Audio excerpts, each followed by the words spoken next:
Seaside, bringing you another edition of At Home Improv. We'll be posting a lot of these videos over the next couple of weeks, showing you guys how to play some of our favorite improv games at home with your friends and family. But wait a second, Kyle. What is improv? Good question, Chad. Katie? Well, before we move on to our improv game, we need to teach you the 3 building blocks of improv. Building block number 1 is always say yes and. You always need to make sure you say yes and in an improv scene, and it helps keep the scene going. For example, Chad, do you see that shark in a hula hoop? I absolutely do, Kyle. You know what we should do? We should take photographs of it and put it in our documentary. Good idea, Chad. excellent. And this is a bad example. Chad, do you see that elephant skydiving out of a hot air balloon? Nope. Womp womp.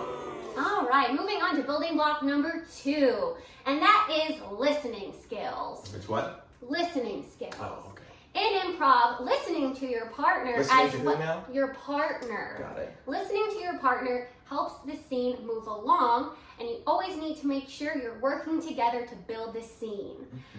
Moving along to building block number 3, and that is there's never a wrong answer in improv. For example, Chad, what's 2 plus 2? Fish. That's right. awesome. Moving right along, Chad is going to introduce our improv game. Chad? Oh, thank you, Katie. So today's game is called Gibberish Poet. How it works is you need at least 2 people in the scene. Player number 1 is going to be the Gibberish Poet. This poet is famous and very successful, but oh no, the poet can only speak in gibberish. For example, thanks, Kyle. That was perfect gibberish. You couldn't even understand a single thing that he was saying, right? That's what player number 2 is for, the interpreter. Sounds just like what you think the interpreter's gonna do. You're gonna tell the audience what the poet just said. So for example, my name is Kyle. I really like waffles. They taste great. And now, moving on to some pro tips that you can use at home with your friends and family. Katie? Thanks, Chad.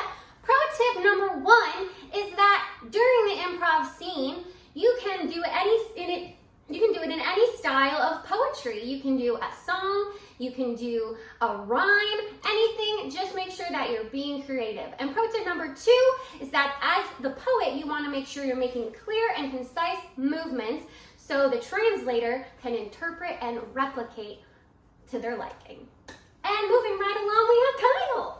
That's right. Now, the last thing we need to get this scene started is suggestions. Now, we ask for these in every improv game. You've probably seen us do our story time sessions. We always ask for suggestions, and basically what we're looking for is like a who, a what, a where, a when, something so we have a setup for our scene and a place to go from.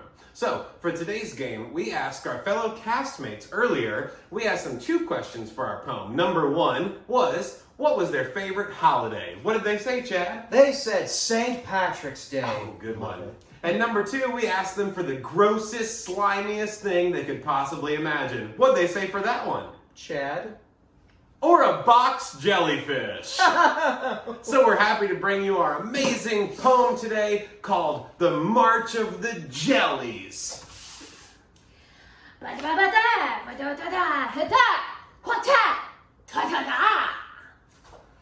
It was the middle of the march when there was an evil box jelly. He broke through the window and into the local deli. Zabada-dee-ba-da, zabada-doo, zabaga-bee-da-ba, zababa-boo.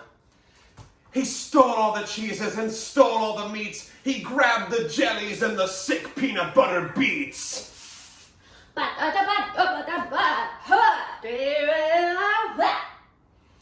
So St. Patrick the steed rode in to see the matter, and he covered the evil box jelly with pancake batter.